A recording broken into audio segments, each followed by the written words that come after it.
Assalamualaikum warahmatullahi wabarakatuh.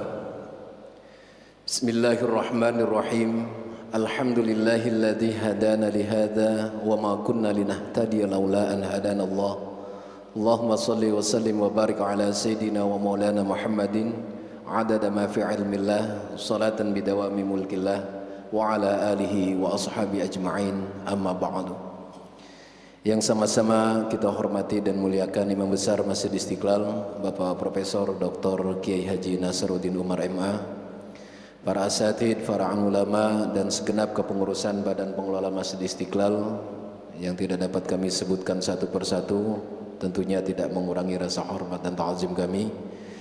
Wabil khusus guru kita Mukarram Kiai Haji Ahmad Warsawinata LCMA. Beliau adalah pengasuh Pondok Pesantren Darul Rahman Cirebon. Alhamdulillah sudah hadir di hadapan kita yang akan menyampaikan kajian dialog zuhur pada hari ini Ahad 24 April 2022 Miladiyah bertepatan dengan 22 Ramadan 1443 Hijriah, mengkaji kitab Mau'izatul Mu'minin karangan dari ulama terkemuka Syekh Muhammad Jamaluddin Al-Qasimi Ad-Damaski, dan guru kita akan mengupas bahasan tentang menuju muslim sukses lahir batin bersama salat dan puasa. Jamaah Masjid Istiqlal, shaimin dan shaimat yang dimuliakan Allah Subhanahu wa taala, serta pemirsa kanal YouTube Masjid Istiqlal dimanapun Anda berada. Mari bersama-sama dengan niatan i'tikaf dan thalabul ilmi kita mengikuti kajian dialog zuhur pada kesempatan siang hari ini. Penyampaian oleh guru kita kurang lebih 30 menit, kemudian dilanjutkan dengan tanya jawab ataupun dialog. Kami siapkan mic di tengah kaum bapak dan juga di hadapan kaum ibu untuk tanya jawab dan dialog nanti.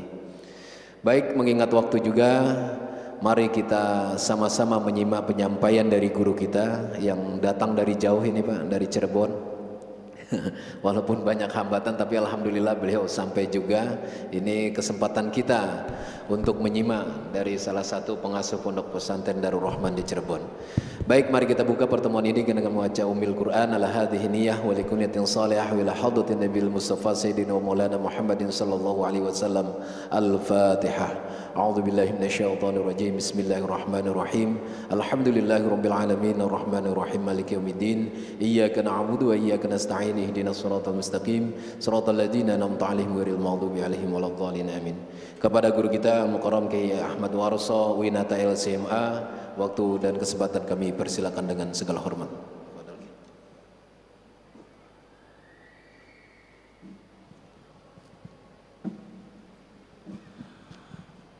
Bismillahirrahmanirrahim. Assalamualaikum warahmatullahi wabarakatuh. Waalaikumsalam warahmatullahi wabarakatuh. Alhamdulillah, alhamdulillahilladzi akramana bi ni'matil iman wal islam. Alhamdulillahilladzi an'amana bi siyami syahri Ramadan. Walhamdulillah ala kulli halin. Wassalatu wassalamu ala sayyidil mursalin habibina wa nabiyyina Muhammadin wa ala alihi wa ashabihi wa man tabi'ahum bi ihsanin ila yaumiddin. Amma ba'd. Al-mukarramun, para kiai, para asatid, para sesepuh, para tokoh masyarakat Masjid Istiqlal, wabil khusus bapak-bapak, ibu-ibu, jamaah salat zuhur Masjid Istiqlal Jakarta, yang semoga kita semuanya selalu dalam keridhaan Allah Subhanahu wa taala, puasa kita diterima oleh Allah Subhanahu wa taala, amin ya rabbal alamin. Hadirin rahimakumullah, perkenankan saya melaksanakan amanat dari DKM Istiqlal untuk menyampaikan kajian kitab Mau'izah Al-Muslimin Al-Mu'minin, yang mana pada siang hari ini saya akan buka dengan perkenalan saya. Nama Warsawinata asal dari Cirebon, tepatnya di Blok Bodewetan, Desa Kertasari, Kecamatan Weru, Kabupaten Cirebon. Ada pesantren namanya Pondok Pesantren Darul Rahmah, adalah pesantren yang sedang kami rintis. Selanjutnya hadirin rahimakumullah, setiap dari kita sudah mengetahui perihal kita berada di dunia ini adalah sebuah perjalanan hidup. Berawal dari alam, yang pertama adalah alam ruh, kemudian alam rahim, setelah itu kita ke alam dunia yang ada berada sekarang, dan kita ternyata akan kembali kepada Allah, yaitu ke alam barzah, kemudian ke alam akhirat. Seperti di dalam Al-Quran disampaikan, inna lillahi wa inna ilaihi raji'un, kita adalah milik Allah dan akan kembali kepada Allah. Artinya kita di dunia ini ternyata mau pulang kampung, semuanya akan pulang kampung. Orang pulang kampung yang di Jakarta mau ke Cirebon maupun ke berbagai daerah itu seneng kalau pulang kampung, bahkan ditunggu-tunggu, diharap-harap. Oleh karena itu, bapak-bapak, ibu-ibu sekalian, apakah siap pulang kampung besok?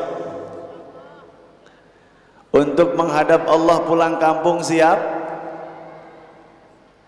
Ternyata jawabannya belum. Ternyata banyak dari kita disuruh pulang kampung tidak seperti orang pulang kampung ke daerahnya.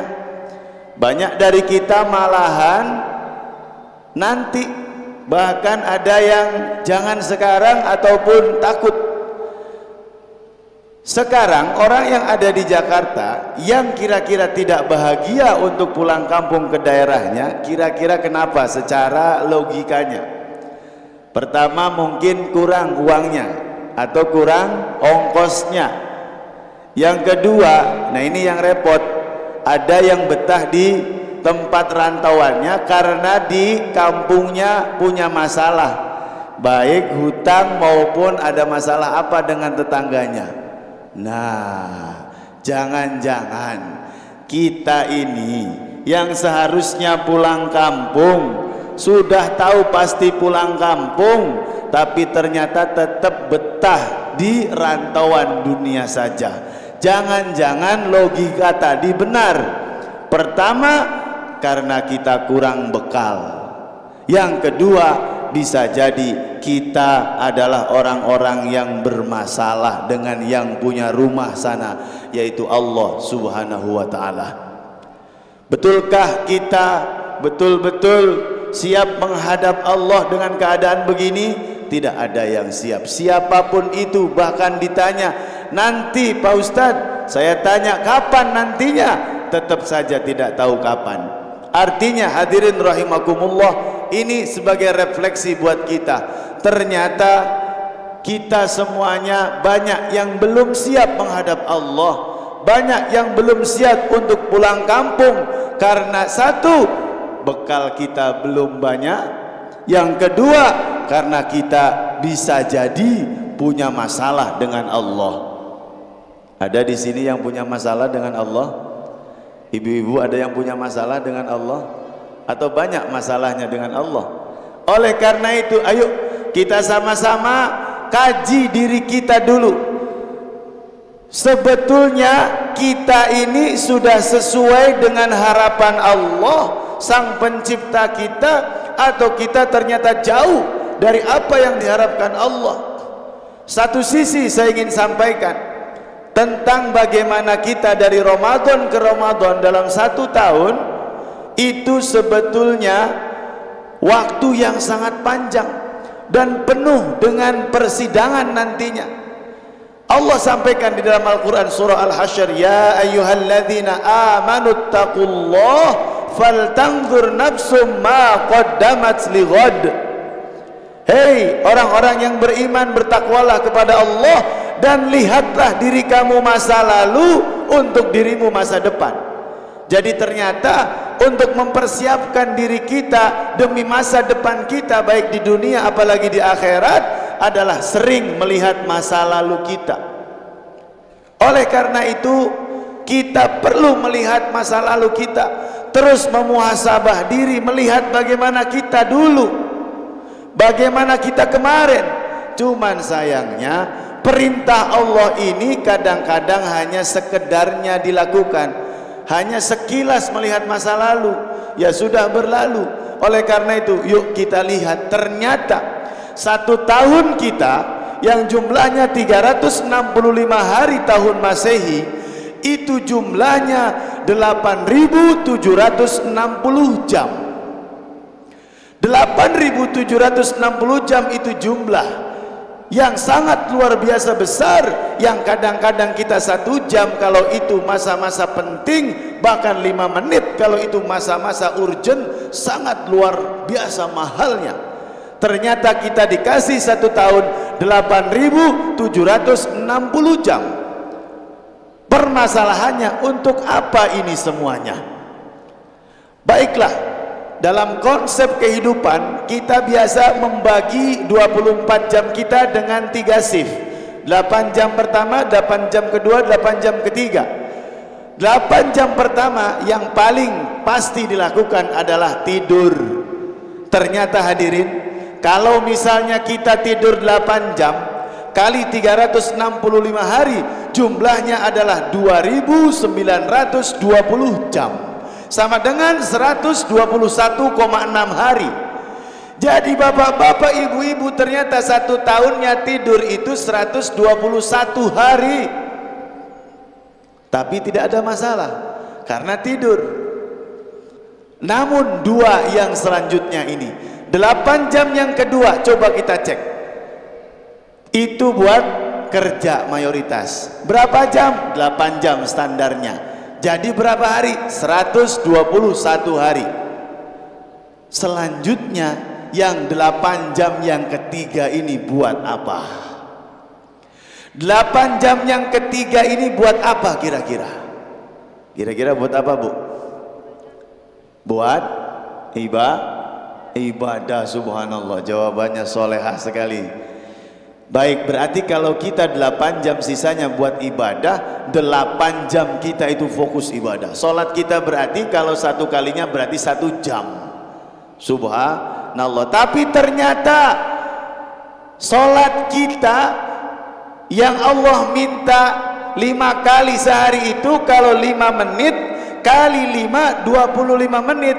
Hadirin, ternyata kalau itu dalam 1 tahun kali 365 hari, jumlahnya 9.125 menit, sama dengan 152 jam, sama dengan 6,3 hari. Jadi ibu-ibu, bapak-bapak, sholat kita yang 5 waktu yang seakan-akan kita andalkan itu ternyata cuman 6 hari dari 365 hari kita. Masih ada sisa berapa yang belum jelas tadi, 121 hari. Baik, kita hitung buat apa? Buat makan, minum, mandi dan sebagainya.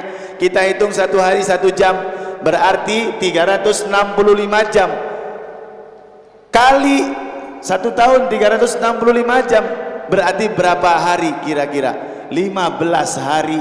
Jadi kalau sudah dipotong makan, mandi dan sebagainya, dipotong sholat 121 hari, masih ada sisa 100 hari.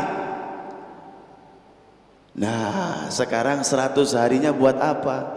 Nggak terasa kita 5 menit buka WA, 5 menit buka YouTube, 5 menit nonton film, 10 jam bahkan sekian jam nonton sinetron.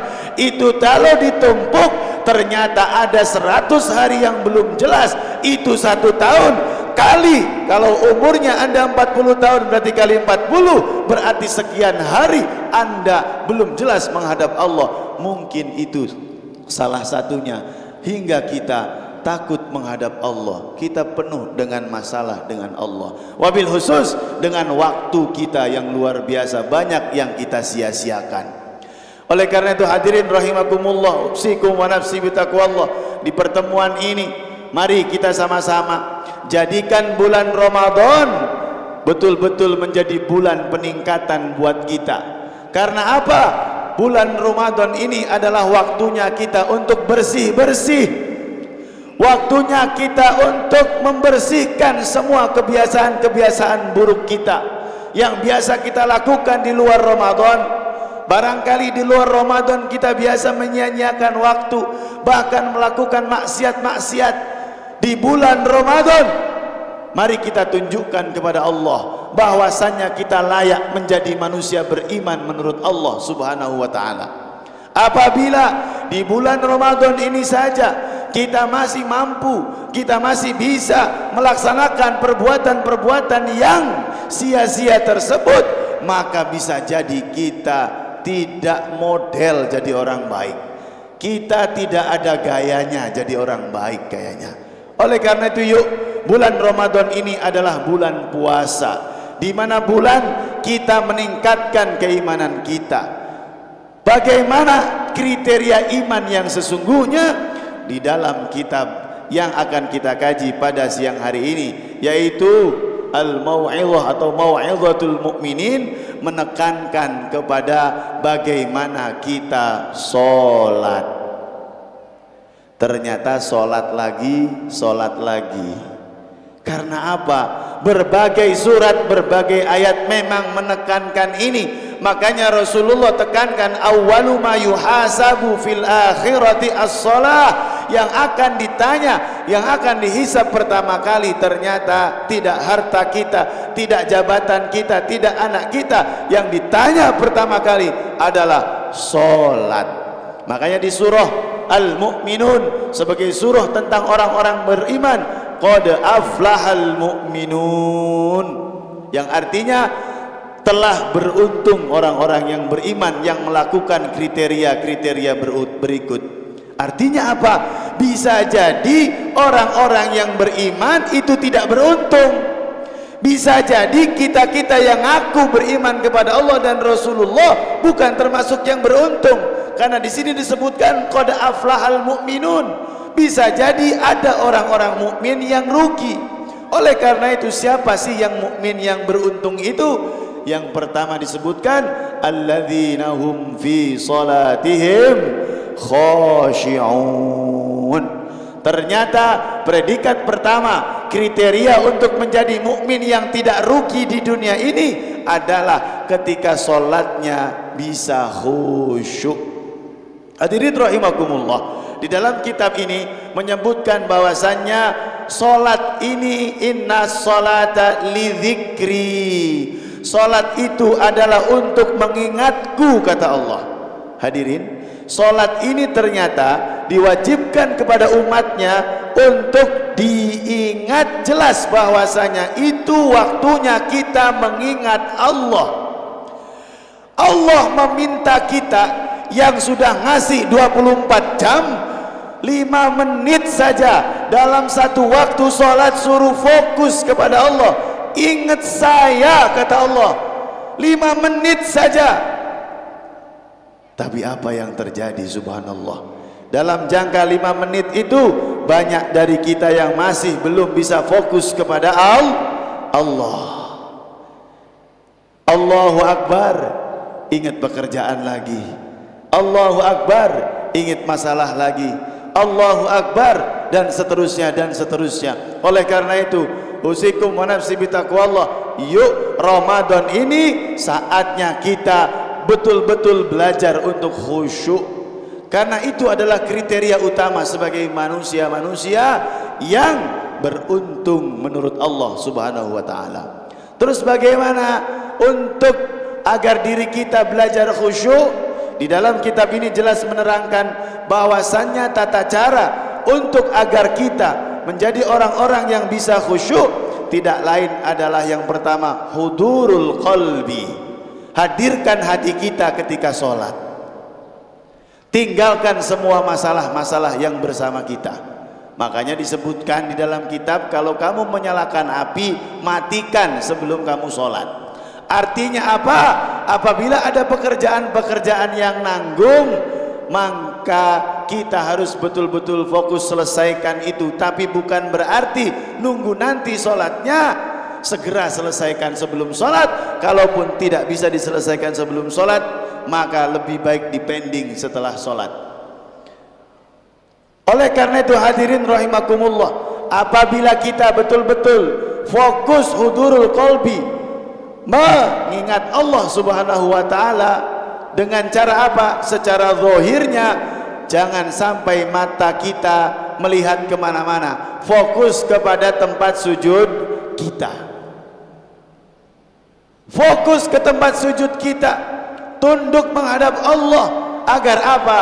Mata kita yang betul-betul sensitif ini bisa betul-betul fokus kepada Allah. Yang kedua, kitab ini ingin memberi cara agar apa? Kita belajar untuk khusyuk adalah at-tafahum. At-tafahum artinya apa? Mengerti apa yang ada di dalam bacaan sholat. Ternyata ini salah satu caranya agar kita fokus kepada Allah, yaitu memahami bacaan-bacaan yang ada di dalam sholat.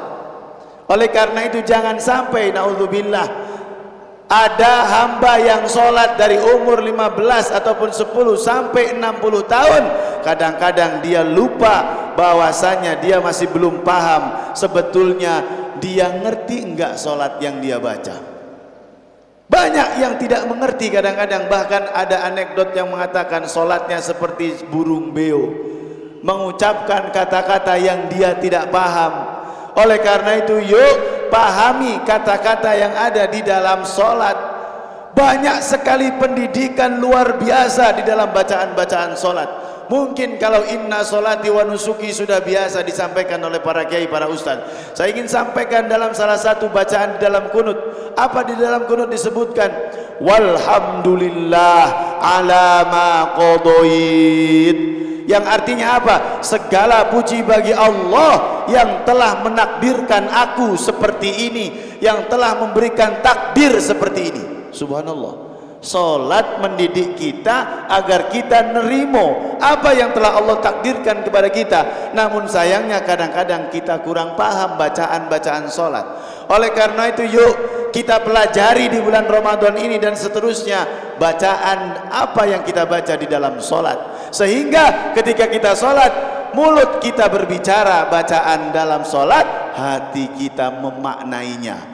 Pikiran kita fokus memaknai kata-kata di dalam salat. Ketika mulut kita berbicara Allahu Akbar kabira walhamdulillahi katsira, hati kita berkata makna dari tersebut. Otak kita akan fokus kepada bacaan tersebut.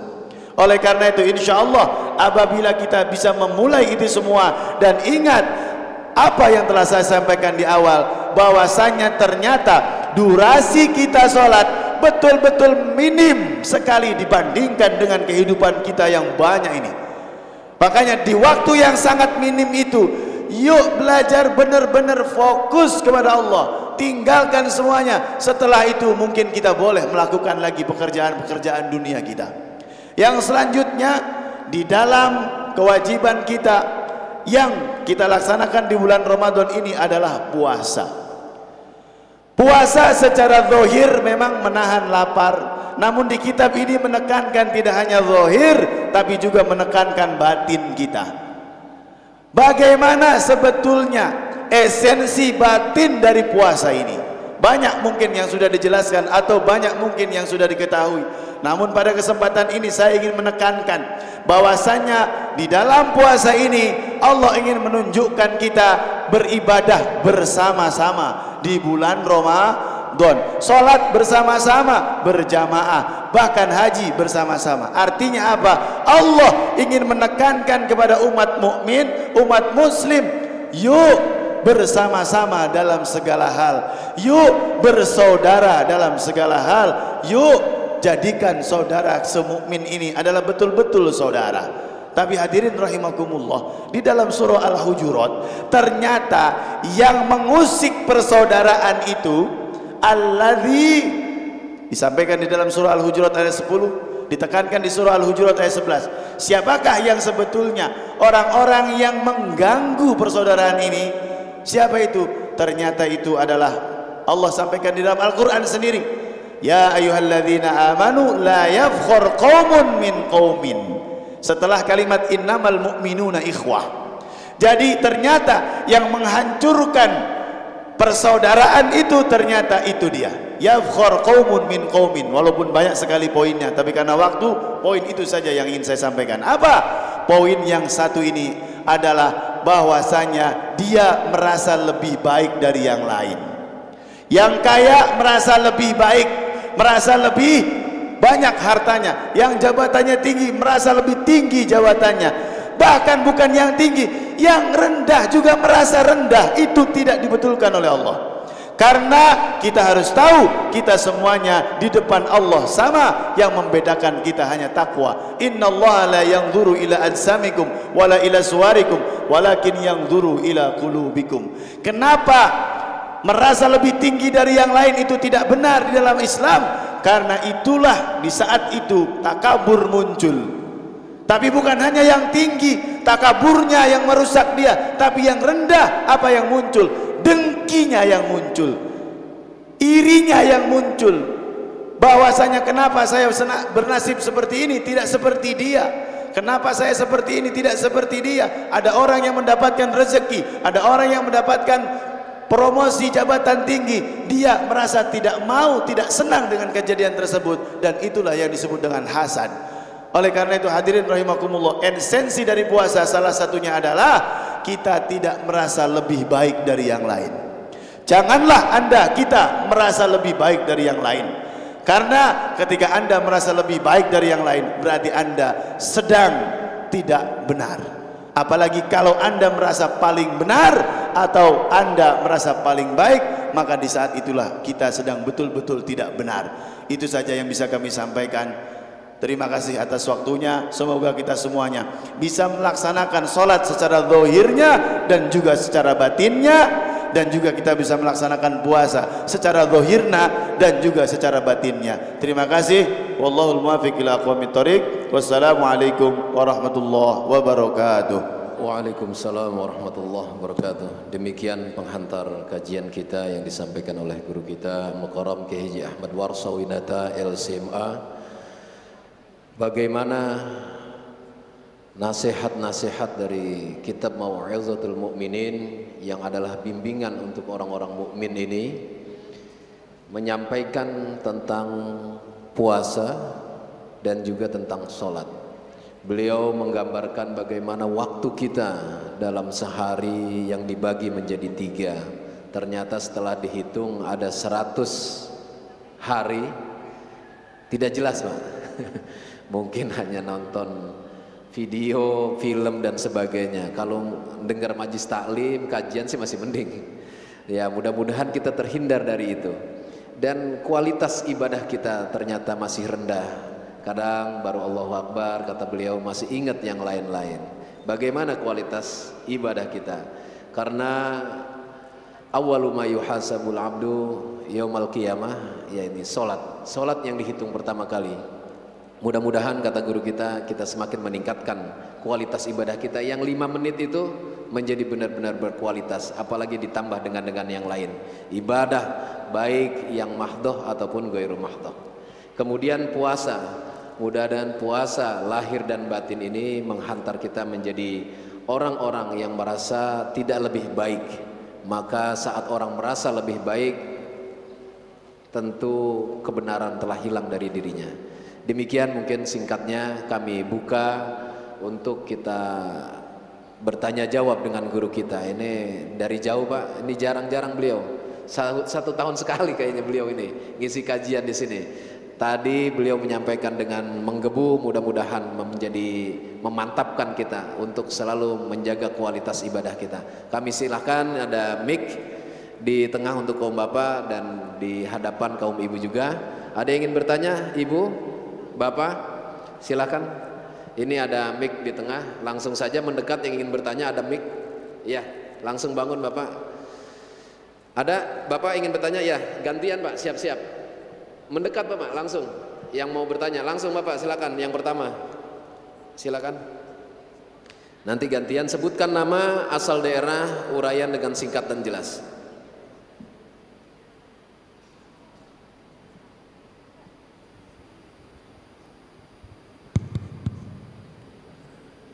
Assalamualaikum warahmatullahi wabarakatuh. Waalaikumsalam warahmatullahi wabarakatuh. Nama saya Ade dari Pelabuhan Ratu. Dari mana Pak? Pelabuhan Ratu, Pak. Oh, Pelabuhan Ratu, Masya Allah. Satu nasihat yang sangat saya terenyuh dari paparan Pak Kiai tadi, yaitu ada hubungannya antara sholat yang dilakukan secara fisik ya, secara syariat, atau disebut juga dengan rukun fi'li, di mana di sini dipersyaratkan suara kita cukup didengar sendiri, kemudian mata kita cukup melihat ke dalam sujud, itu salah satu persyaratan. Kemudian yang kedua, diperlukan juga untuk mencapai syarat khusyuk itu ada hadirnya hati yang hudur, hati yang hadir. Dengan seperti Pak Kiai tadi sebutkan, ada kesesuaian antara yang ucapkan dengan arti atau maknanya. Nah, pertanyaan saya, mohon penjelasan Pak Kiai. Kalau tadi syarat tadi itu syarat yang rukun fi'li diikuti dengan rukun kolbinya, bagaimana hubungannya dengan konsep dalam beribadah? Kita menganut konsep la haula wala quwata illa billahil aliyyil azim. Artinya kita melepaskan semua rukun-rukun tadi dan diikuti dengan itu, kemudian kita menyerahkannya semuanya kepada Yang Kuasa, sehingga kita itu mencapai kepada derajat sholat yang biwajhilillah, atau dengan kata lain kita ucapkan inna sholati wa nusuki wa mahyaya wa mamati. Jadi saya ingin penjelasan Pak Kiai, bagaimana kita itu menerapkan la haula wala quwata illa billah dengan diri kita, sehingga kita terlepas atau terhapus diri kita ini, Pak Ustaz. Yang ada adalah fi'li atau kauli daripada Yang Kuasa yang sedang diterapkan kepada diri kita. Terima kasih. Assalamualaikum warahmatullahi wabarakatuh. Waalaikumsalam warahmatullahi. Langsung dijawab atau mau kita tampung dulu, Ustaz? Iya, silakan. Yang berikutnya. Ini dari kejauhan juga ada beberapa pertanyaan, nanti kita sambung berikutnya. Bismillahirrahmanirrahim. Assalamualaikum warahmatullahi wabarakatuh. Waalaikumsalam warahmatullahi wabarakatuh. Pertama-tama perkenalkan, nama saya Iman. Saya asal NTT, Nusa Tenggara Timur. Dan sekarang merantau untuk kuliah di Universitas Muhammadiyah Jakarta UMJ semester 4. Di bulan suci ini kita dianjurkan untuk melaksanakan dan memperbanyak ibadah kepada Allah SWT, termasuk zikir dan salawat. Saya akan bertanya tentang salawat dan keutamaan zikir. Kenapa salawat kepada baginda Nabi Sallallahu Alaihi Wasallam yang kita kerjakan tidak akan tertolak walaupun kita pamer atau riya, sedangkan zikir yang kita lantunkan, yang kita kerjakan itu akan tertolak ketika kita pamer atau riya, Kiai. Mohon penjelasannya. Mungkin sekian dari saya. Akhirul kalam. Wassalamualaikum warahmatullahi wabarakatuh. Waalaikumsalam warahmatullahi wabarakatuh. Baik, ini ada pertanyaan dan sapaan dari pemirsa kanal YouTube Masjid Istiqlal TV. Dari kejauhan ada Muhammad Maskur Nganjuk, kemudian Ida Subuh, ada Azan Merdu, ada Dini Mawasitoh, ada Uju Muhadir, Irfan Story. Assalamualaikum Pak Kiai, saya mau tanya apakah menghirup aroma dan menggosokkan balsem ke kulit saat tidak enak badan bisa membatalkan puasa? Kemudian apakah niat puasa sebulan penuh bisa mengcover niat puasa sehari ketika kita lupa mengucapkan niatnya di malam hari?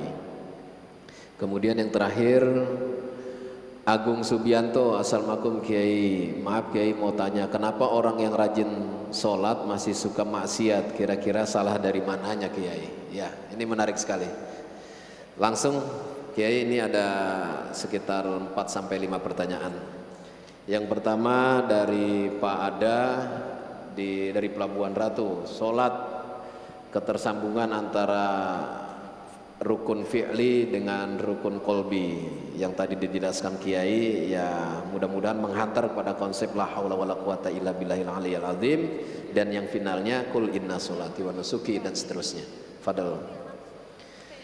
Bismillahirrahmanirrahim. Rabbi shrah li sadri wa yassir li amri wahlul 'uqdatam min lisani yafqahu qawli. Ya Fatahu ya Alim. Yang terhormat untuk Bapak penanya pertama, Pak Ade. Bapak Ade. Iya. Ya. Tapi kakak deh, bapak bukan adik. Ketika kita berniat lillahi ta'ala di dalam sholat kita, baik yang dilafadzkan ataupun yang tidak, intinya usolli fardhu dhuhri arba'a raka'atin lillahi ta'ala. Kalimat lillahi ta'ala itu ada 3 tingkatan. Yang pertama, lillahi ta'ala orang-orang yang sholat karena dia takut dosa, takut kalau dia ninggalkan sholat dia masuk neraka. Akhirnya yang terjadi, orang-orang ini sudah betul, tidak apa-apa daripada ninggalin sholat, tapi apa? Dia yang penting sholat, jadi hanya melaksanakan kewajiban karena takut ninggalin sholat, khawatir nantinya masuk neraka. Yang kedua, orang yang sholat lillahi ta'ala. Lillahi ta'ala yang kedua artinya dia sholat karena ingin mendapatkan pahala. Beda, karena takut dosa yang pertama, yang kedua karena ingin mendapatkan pahala.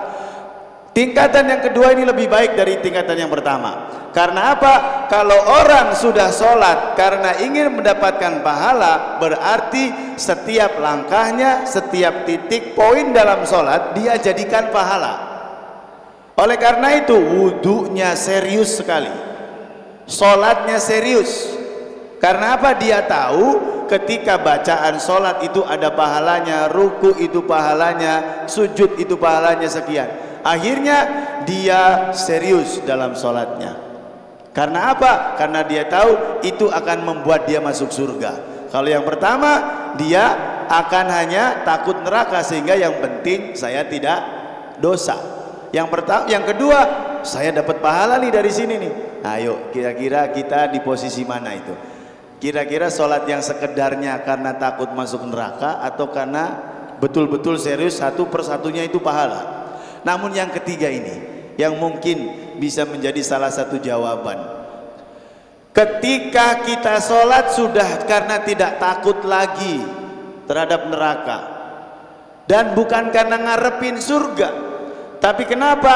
Karena kita di saat sholat dipampangkan di mata kita betapa nikmat Allah begitu besarnya kepada kita, betapa diri kita ini dari kecil sampai sekarang dipelihara oleh Allah, diberi nikmat oleh Allah, diberi begitu banyak kenikmatan-kenikmatan yang itu akhirnya membentuk kita menjadi orang yang ingin bersyukur dengan sholat kita. Jadi sholat kita ini nunduk kepada Allah sudah melebihi itu, bukan yang nyari pahala lagi, bukan yang takut neraka lagi, tapi karena ya Allah saya terima kasih kepadamu. Karena apa? Karena aku telah diberikan begitu banyak ini. Akhirnya apa? Bukan takut, bukan nyari pahala, tapi yang ada malu. Malu kalau ninggalin sholat, malu kalau nggak tahajud, malu kalau nggak sholat duha. Di situ mulai akan tumbuh bagaimana cinta kita kepada Allah. Karena orang tua kita cintai, karena orang tua kita memberi jasa kepada kita, memberi banyak uang kepada kita, mendidik kita. Akhirnya kita hormati, kita sayangi orang tua kita karena jasa-jasa itu. Apabila kita bandingkan dengan Allah yang jasanya begitu banyak, lebih jauh lebih banyak dari orang tua, seharusnya kita cinta Allah. Tapi kadang-kadang tidak muncul dalam sholat kita. Oleh karena itu, ingin menuju kepada tahapan la haula wala quwwata illa billah, itu adalah tahapan cinta kepada Allah. Artinya sholat kita karena cinta kepada Allah, dan cinta ini tumbuh karena terima kasih kita kepada Allah. Makanya tumbuhkan rasa terima kasih ini. Bukan karena takut neraka, bukan karena ingin surga, tapi karena cinta kepada Allah. Tapi insya Allah karena cinta kepada Allah, tahapan yang pertama, tahapan yang kedua, kita akan selamat semuanya. Terima kasih, itu salah satu ikhtiar saya untuk menjawab pertanyaan yang pertama. Selanjutnya dari solawat dan zikir. Ya, dari Bapak Iman. Bapak Iman. Tentang solawat dan zikir. Kenapa solawat di dalam agama kita boleh ditunjukkan atau menggunakan nada-nada, bahkan disampaikan dengan begitu meriahnya, kadang-kadang dengan hadroh dan sebagainya. Sedangkan zikir kita ditekankan agar betul-betul khusyuk kepada Allah Subhanahu wa taala. Hadirin rahimakumullah. Di dalam solawat ini kita sedang memuji seseorang yang mana beliau Nabi kita Muhammad sallallahu alaihi wasallam memberikan begitu jasa, begitu banyaknya.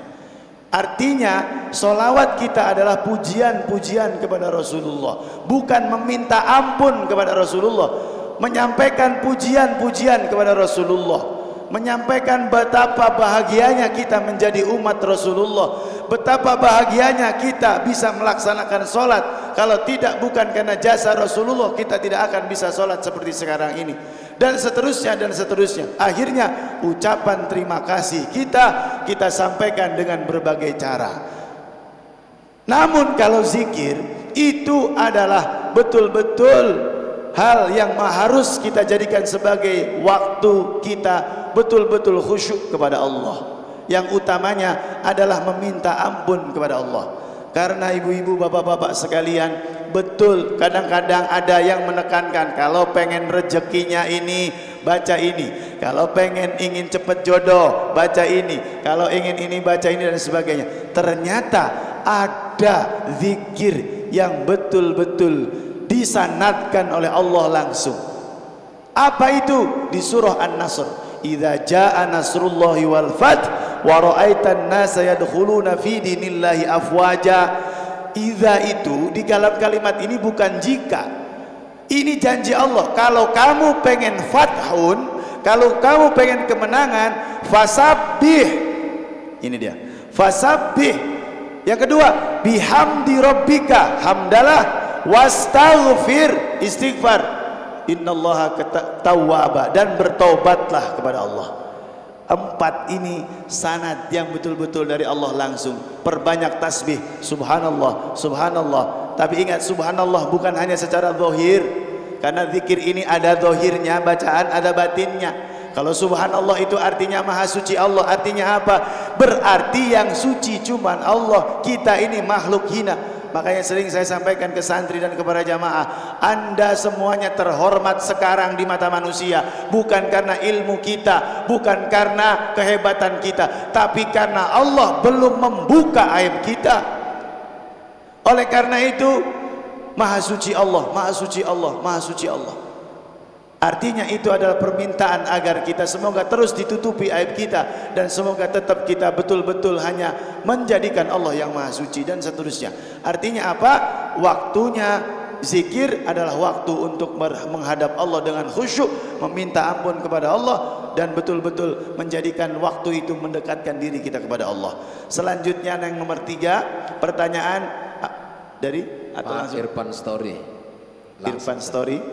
Ya, tentang niat puasa sebulan penuh, kemudian tentang aroma balsem tadi. Orang, oh ya itu yang sama itu ya? Iya, balsem ya. Menghirup aroma dan menggosokkan balsem. Siap, betul. Kemudian rajin sholat tapi maksiat. Nah itu dari yang berikutnya, Pak Agung Subianto. Siap. Bapak-bapak hadirin rahimakumullah. Pertanyaan yang ketiga, ini sering ditanyakan oleh jamaah kami juga di Cirebon ataupun para santri. Ada yang belum bisa membedakan mana yang membatalkan puasa dan mana yang membatalkan pahala puasa. Ada yang membatalkan puasa secara syariatnya, tapi ada yang puasanya tidak batal secara syariat, tapi pahalanya batal. Makanya Rasulullah sampaikan, kam min shaimin laisa lahu min siyamihi ilal ju' wal atas. Berapa banyak dari orang yang puasa nggak dapat apa-apa, cuman lapar dan haus. Itu berarti pahalanya habis. Dan apa saja yang membatalkan puasa kita sudah banyak paham karena ini termasuk fikih.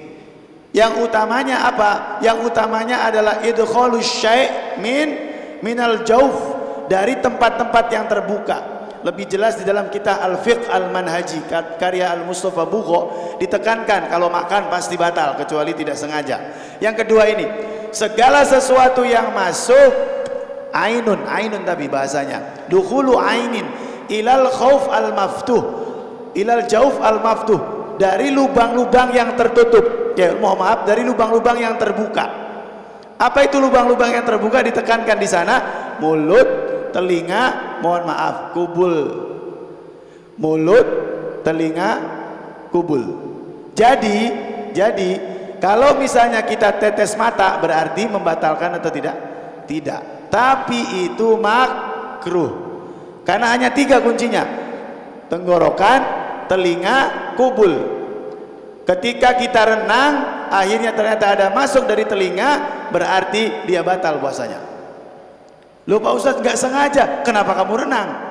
Itu masalah. Oleh karena itu, apabila menghirup aroma, itu bukan ainun, itu asap, itu hanya sebuah zat, jadi tidak membatalkan puasa. Jadi kalau menghirup balsem boleh atau tidak? Tidak apa-apa. Tapi segala sesuatu yang mengarah kepada pembatalan puasa itu akan memakruhkan puasa. Memakruhkan, akhirnya puasanya, pahalanya akan berkurang. Selanjutnya, tapi kalau memang harus saat itu dia harus pakai balsem, kembali kepada kaidah usul fiqh, ad-daruratu tubihul mahdurat. Kalau darurat boleh, silakan. Selanjutnya, bagaimana kalau sebulan niat? Hadirin rahimakumullah, Imam Syafi'i, imam kita, menekankan yang namanya an-niyah di dalam kitab yang sering ditekankan di pondok-pondok pesantren, yaitu kitab Safinatun Najah, jelas salah satunya. Niat itu adalah al-qasdu fil qalbi fi awalil amal. Jadi niat adalah segala sesuatu yang ditekankan oleh hati di pertama kali kita melakukan kegiatan. Begitu. Jadi sekarang kalau sebetulnya kaedah niat ini harus setiap hari. Sekali lagi, kaedah niat puasa harus setiap hari, karena sesuai dengan kaedah sholat. Kita tidak bisa sholat 1 waktu, kemudian sholatnya niatnya hanya sholat subuh. Saya hari ini niat subuh, zuhur, asar, maghrib, isya. Tidak bisa. Setiap sholat kita harus niat. Sama dengan setiap puasa kita harus niat. Itu tekanan awal, memang betul-betul harus begitu. Makanya antisipasinya sebelum kita sahur, tekankan agar berniat. Bahkan di kampung, bahkan di berbagai tempat setelah tarawih kita baca niat. Itu betul-betul bagus sebagai antisipasi. Bahkan di pondok kami suruh pengurus untuk tulis. Jangan lupa niat di mana-mana. Karena apa? Itu ingin menekankan, betul memang. Tapi memang ada mazhab lain yang menekankan boleh, dan ini dijadikan sebagai antisipasi. Apa maksudnya? Yuk, nggak apa-apa, antisipasi. Saya niat bulan Ramadan ini niat puasa, tapi setiap harinya kita puasa. Insya Allah itu. Wallahu a'lam bishawab. Yang selanjutnya, kenapa kita ada orang yang rajin sholat tapi tetap maksiat? Nah, ini salahnya apa? Ini mungkin kita semuanya salah satunya kadang-kadang. Naudzubillah min dzalik. Kenapa? Yaitu pertama, dari durasi saja udah jelas. Kan kita sudah baru sadar tadi. Durasi sholat kita itu ternyata cuma 6 hari dari 365 hari. Kalau di persentase berarti cuma 0,00%. Jauh dari hirupan napas kita selama 24 jam ini. Makanya Allah menekankan kepada kita sholatnya 5 kali. Subuh moga-moga baik sampai zuhur moga-moga baik sampai asar moga-moga baik sampai maghrib, dan seterusnya. Makanya ini sebagai salah satu tekanan juga buat kita. Kalau sholat itu mungkin kita bisa perbaiki. Kalau zuhur nggak baik mungkin bisa asar kurang baik mungkin bisa maghrib. Mungkin ini bisa kita perbaiki, tapi punten karena kita sedang bulan Ramadan. Tapi Ramadan ini nggak bisa. Dan kadang-kadang ada yang menganggap Ramadan itu seperti ritual biasa. Ternyata dia lupa, Ramadan ini kita sedang melaksanakan rukun Islam. Salah satu rukun Islam yaitu puasa. Jadi puasa ini bukan main-main, ini rukun dari arkanul Islam.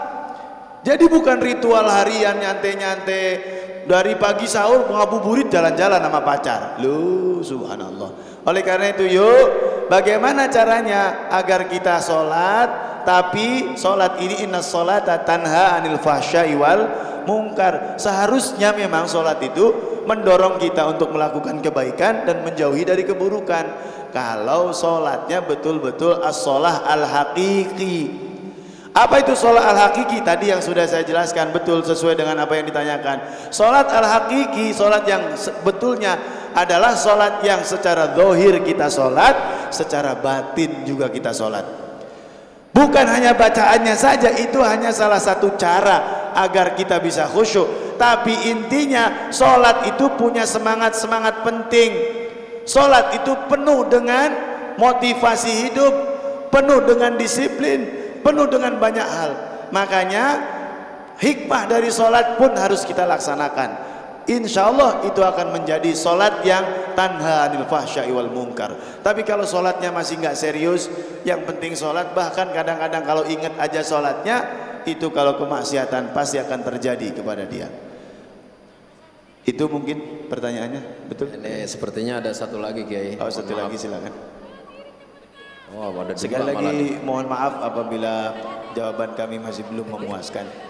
Ini dari Uju Muhajir. Assalamualaikum, mau tanya Pak Kiai, bagaimana cara kita mendapatkan kekhusyuan dalam sholat di waktu puasa? Oh, ini ada waktu puasa juga ya. Ada waktu puasa. Kemudian ada Wildan Elma Rosyadi. Assalamualaikum Ustaz, izin bertanya, batalkah puasa jika sesuatu yang keluar dari tenggorokan setelah bersin tertelan kembali? Mohon penjelasannya, terima kasih. Allah, siap, bagus. Siap. Kita jawab yang pertama, bagaimana caranya khusyuk ketika puasa. Betul ini. Dan itu ada dalam kitab. Kata dalam kitab Mau'idhah ini ada. Apa maksudnya? Kamu jangan sampai sholat dalam keadaan lapar. Sebetulnya itu. Maksudnya bukan ketika selain puasa ini. Maksudnya jangan sampai kamu nggak khusyuk gara-gara mikirin lapar. Makanya ada sering yang menggunakan konsep ini makan dulu atau sholat dulu. Oh, katanya kalau sholat itu nomor 2, ngawur. Tapi memang ada betulnya. Karena apa? Karena memang ada ditekankan oleh Imam Al-Qasimi ini. Kalau Anda lapar dan bisa makan segera sebelum sholat, so makan dulu. Karena apa? Itu yang mengganggu kita juga, mengganggu sholat. Nah, sekarang pertanyaannya, bagaimana Pak Ustadz kalau kita memang nggak boleh makan seperti dalam puasa ini? Itulah bedanya puasa yang tidak makan karena puasa dengan tidak makan tapi tidak puasa. Mungkin bapak-bapak banyak yang merasakan. Kalau alhamdulillah saya merasakan itu. Kalau saya nggak makan tapi nggak niat puasa sunnah saat itu, misalnya saya rencana memang mau perjalanan, nggak puasa. Akhirnya apa? Aneh. Jam 9 lapar. Dan laparnya subhanallah luar biasa beda. Tapi kalau niat puasa walaupun nggak sahur beda. Itu mungkin mukjizat atau sebuah kelebihan dari niat yang baik, yaitu puasa. Makanya berarti kalau sholat yang baik didorong dengan sesuatu yang baik, harusnya tambah khusyuk. Apalagi ketika bulan Ramadan. Jadi ada dua ibadah yang kita lakukan. Di sini kembali kepada apa yang saya sampaikan di awal. Ibadahnya sekarang ada 3 tingkatan. Apakah karena cuman takut dosa? Apakah karena cuman kita ngarepin pahala? Atau kita karena lakukan ini karena rasa syukur kita kepada Allah. Ya Allah, saya puasa karena ini. Kau berikan aku anak, kau berikan aku harta, kau berikan banyak sekali udah. Bahkan sering saya kasih salah satu pertanyaan. Karena Allah sampaikan, inna a'toina kal kautsar. Aku sudah kasih kamu tuh banyak banget. Bahasanya kautsar. Tapi kadang-kadang kita tidak paham karena tidak ngerti kadang-kadang ayat tersebut. Tapi sebetulnya Allah yang ngasih tahu, saya tuh udah ngasih kamu banyak banget. Kalau bahasa Jakartanya mungkin, sudah banyak banget. Tapi kok kamu masih nangis-nangis gitu? Tapi kok masih ngeluh-ngeluh gitu? Aku sudah ngasih banyak, kamu masih gitu sama saya. Kalau bahasa bebasnya seperti itu. Aku sudah ngasih banyak, kok kamu masih gitu sholatnya? Padahal setelah itu apa kata Allah? Ini kembali lagi ke sholat. Fasolli, betul? Inna atainakal kautsar, fasolli. Jadi sholat kita itu ingat nikmat, tapi bukan kemudian ingat nikmat apa, tapi betapa besar nikmat Allah, maka sholatlah. Tapi ada kalimat kalau di dalam kitab tafsir Imam Mutawalli Sya'rawi, fasolli di sini artinya solatlah yang banyak. Tuh, kenapa? Karena nikmatnya sudah banyak. Saya sudah kasih nikmat banyak, bro, maka solatlah yang banyak, kata Allah gitu. Nah, kembali kepada yang tadi, bagaimana? Kembali kepada kita. Kalau puasa dan solat kita cuman hanya sekedarnya, yang terjadi akan menekan kita. Puasanya nggak tenang. Tapi kalau puasa kita betul-betul karena ini adalah sebuah ungkapan syukur kita kepada Allah dan ungkapan kesiapan kita karena kewajiban dari berbagai nikmat yang telah Allah berikan, maka saya siap ya Allah. Jadi ada dua ibadah kita lakukan bersama-sama, subhanallah. Semoga sholat kita dan puasa kita diterima oleh Allah subhanahu wa ta'ala, amin. Yang selanjutnya? Yang selanjutnya, batal puasa jika suatu keluar dari tenggorokan. Oh ya, siap, bagus, bagus. Bagaimana, San? Betul, ini juga ada pertanyaan dari santri. Sebetulnya ludah itu kalau ditelan batal atau tidak? Nah itu dulu dasarannya itu. Karena kalau bersin pasti keluar itu. Keluar. Tapi enggak, ini konsepnya bagus. Jadi badan kita ini sebetulnya penuh dengan najis. Sebetulnya ini punten. Kan di dalam usus kita ini ada kotoran. Di dalam perut kita ini ada kotoran. Tapi jadinya kita najis gak? Enggak, karena belum keluar. Karena barang itu belum keluar. Ini dimajaskan kepada ludah. Jadi ludah itu masih milik kita kalau itu belum keluar. Nah itu maksudnya. Jadi ludah ini kalau tertelan itu tidak membatalkan puasa kalau belum keluar. Nah sekarang keluarnya ludah itu sampai mana? Apakah kalau sudah sampai jenggot itu baru keluar? Atau ketika bersin keluar itu kemudian masuk lagi, itu apakah termasuk masih di dalam? Nah ini dia yang disebut sebagai barang yang masih ada di dalam kita dan itu tidak membatalkan kalau tertelan. Itu di mana? Ketika ludah tersebut masih di area gusi. Masih di area gusi. Nah, kalau sudah keluar ke bibir, nih ke bibir, keluar ke bibir sini luar depan, kemudian kita jilat dan ditelan, batal. Karena sudah keluar. Ya, tapi kalau masih di area gusi, itu masih termasuk bagian dari tubuh kita. Nah, sekarang kalau bersin, maksudnya nih yang ditelan yang mana ini? Tapi kayaknya sih sebetulnya intinya seperti itu. Ya kalau misalnya itu intinya konsepnya kalau sudah keluar dari tubuh kita, kita masukkan lagi, itu sudah bagian luar. Apapun itu tetap akan membatalkan puasa kita. Terima kasih, itu saja. Ya. Demikian hadirin Jamaah Masjid Istiqlal, Soaimin dan Soimat yang dimuliakan Allah Subhanahu wa taala serta pemirsa kanal YouTube Masjid Istiqlal. Pak, minta kesempatan, ini ada perempuan yang ingin tanya anak saya. Ya, minta Ibu. waktu. Ya. Baik. Silakan Ibu. Singkat padat Ibu. Ya, Assalamualaikum warahmatullahi wabarakatuh. Waalaikumsalam. Nama saya Nurul Islamia, saya dari Tangerang Selatan. Minta pesan dan tipsnya untuk kita sebagai anak muda milenial gini, ya Pak Ustadz. Dimana kita selalu berpikir terkadang mengeluh atau sauzon terhadap Allah. Mengapa kita yang berusaha untuk istiqomah dalam beribadah, tapi kok Allah belum berpihak kepada kita ya? Tapi teman-teman kita misalnya kayak gitu ya Pak Ustadz, yang sholatnya jarang, ibadahnya jarang, tapi Allah kasih sebuah kenikmatan seperti karir, jodoh dan lain-lain. Nah, memang di umur 25 ke atas para muda itu banyak overthinking soal seperti itu. Jadi gimana caranya kita tidak putus asa dalam kehidupan gitu Pak Ustadz. Terima kasih. Masyaallah. Subhanallah. Nurul Islamiyah berarti cahaya. Padahal gini, langsung. Hadirin rahimakumullah. Akhirnya saya akan jawab dengan kalimat Qul huwallahu ahad. dan sejarah dari puasa. Puasa ini ternyata diwajibkan tahun 2 Hijriah.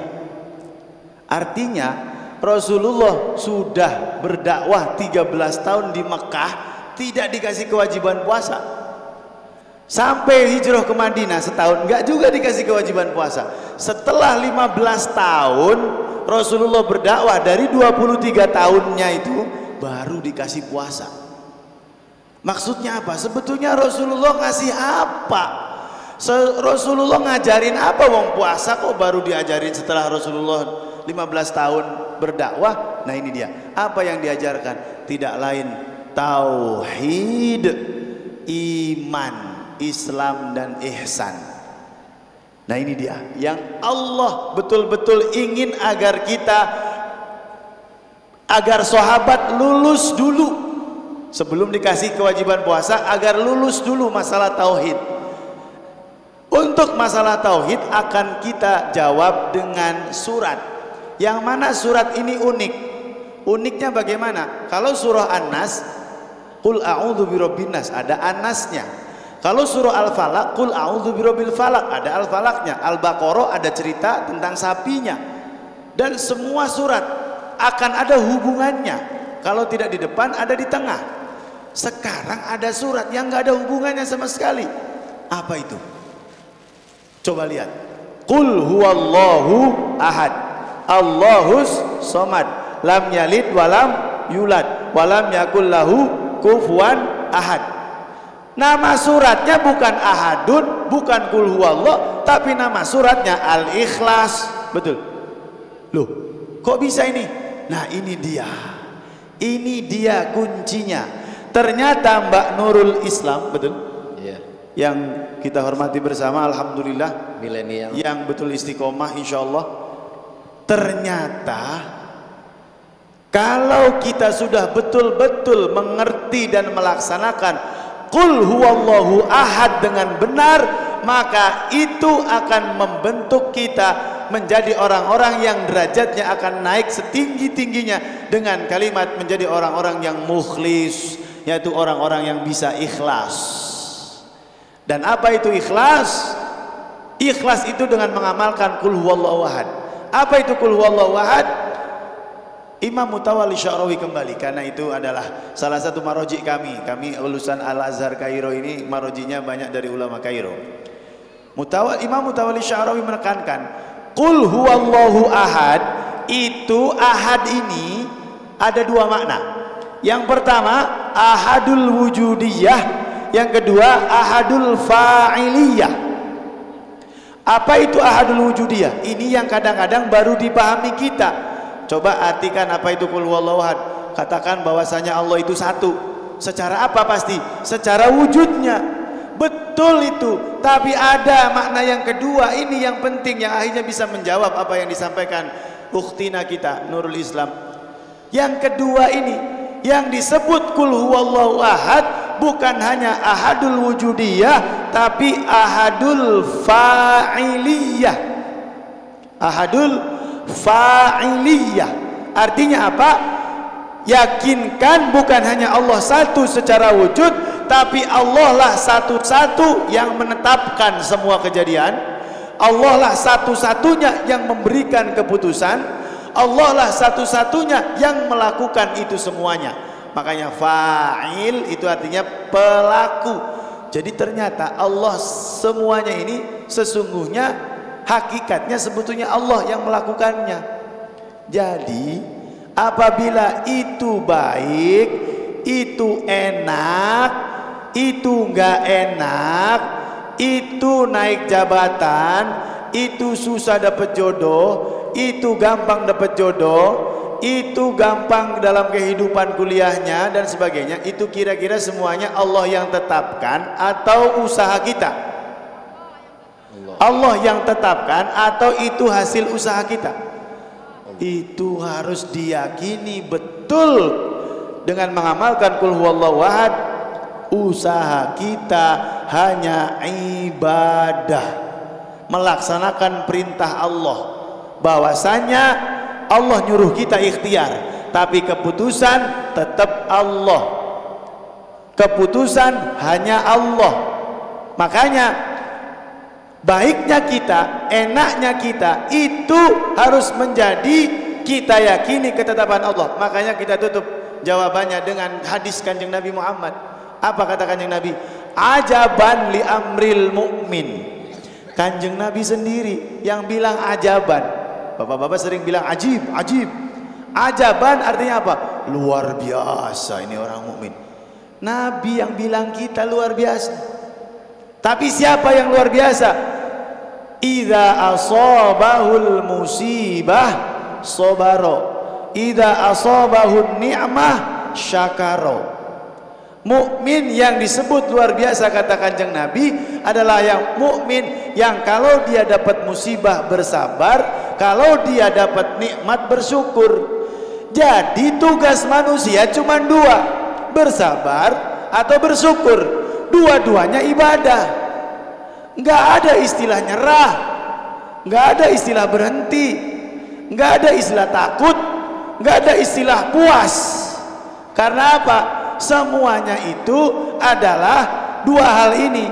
Kalau Anda sedang mendapat kebaikan dari Allah, syukuri. Kalau Anda sedang dicoba oleh Allah, sabari. Tapi ingat Mbak, sabar kita ini dididik dengan puasa.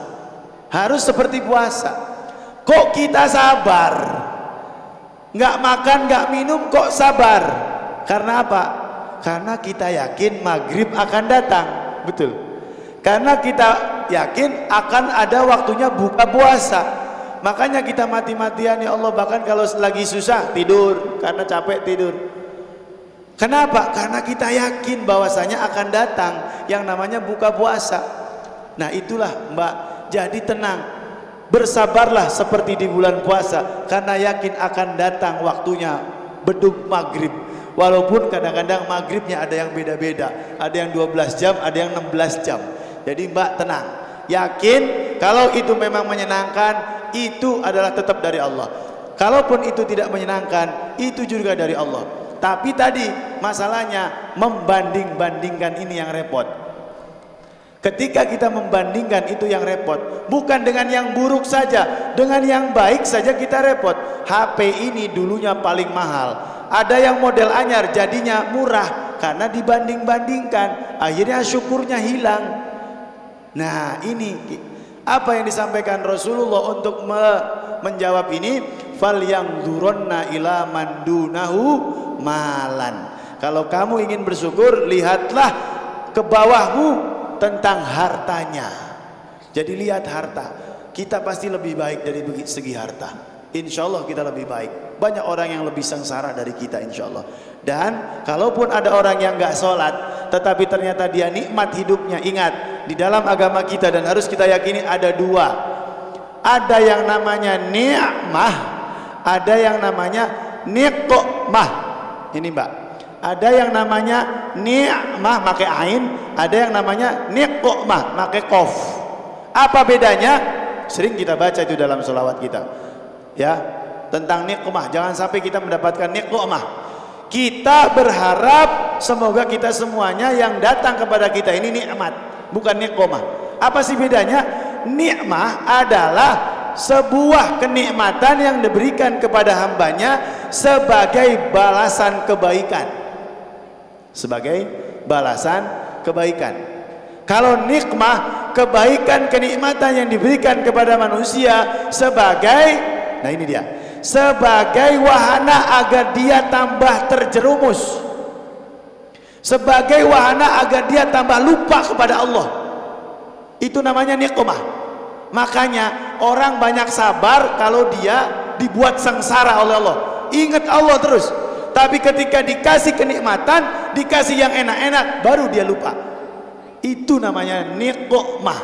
Makanya jangan disangka Mbak, orang-orang yang enak-enakan itu walaupun tidak sholat, itu bisa jadi nikmah. Dia diberikan kenikmatan biar tambah terjerumus, tambah kacau, nanti di jahanamnya tambah dalam.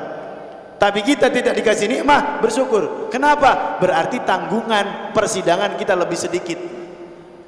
Harta kita kalau yang sedikit, kita ambil hikmahnya. Berarti yang ditanya Allah nanti tidak akan banyak. Kalau yang uangnya banyak, punten, jangan berbahagia terlalu bahagia. Sekarang memang enak. Itu semuanya akan ditanya. Kamu dapat dari mana? Kamu gunakan untuk apa? Itu Allah akan nanya itu. Oleh karena itu, usikum wa nafsi bitaqwallah. Tenang mbak, jangan menyerah, jangan berhenti dalam kebaikan. Karena apapun itu keadaannya, insya Allah mbak selalu dalam lindungan Allah subhanahu wa ta'ala. Terima kasih, itu saja mungkin. Ya, mengingat waktu juga, mohon maaf tadi perwakilan dari mbak ini penutup pertanyaan yang singkat tapi jawabannya itu luas, menyentuh hati kita semua. Mudah-mudahan apa yang disampaikan oleh guru kita Mukarram Kiai Haji Ahmad Warso Winata LSMA dapat menggugah, memantapkan kita untuk selalu beribadah kepada Allah Subhanahu wa ta'ala lebih giat lagi Pak. Mungkin waktu kita ini dalam 1 tahun, mungkin 1 jam aja banyak tidurnya apa banyak nontonnya. Ya, terima kasih guru kita, pemirsa kanal YouTube Masjid Istiqlal dimanapun ada yang terakhir dari Pak Ucu Suara juga menyapa kita. Demikian semuanya tentu keberkahan bagi kita dengan kehadiran beliau di majelis ini, mudah-mudahan menjadi ilmu yang bermanfaat. Kita tutup majelis ini bersama-sama dengan membaca kafaratul majelis. Bismillahirrahmanirrahim. Subhanakallahumma wa bihamdika asyhadu an la ilaha illa anta astaghfiruka wa atubu ilaik. Amin amin ya rabbal alamin. Kita lanjutkan iktikaf dan ibadah kita nanti malam adalah malam ke-23. Kita qiyamul lail mulai pukul kurang dari jam 1 kita sudah siap-siap. Akhirul kalam selaku pembawa acara kami mohon maaf. Hadanallahu yakum ajma'in wa afu minkum. Wassalamualaikum warahmatullahi wabarakatuh.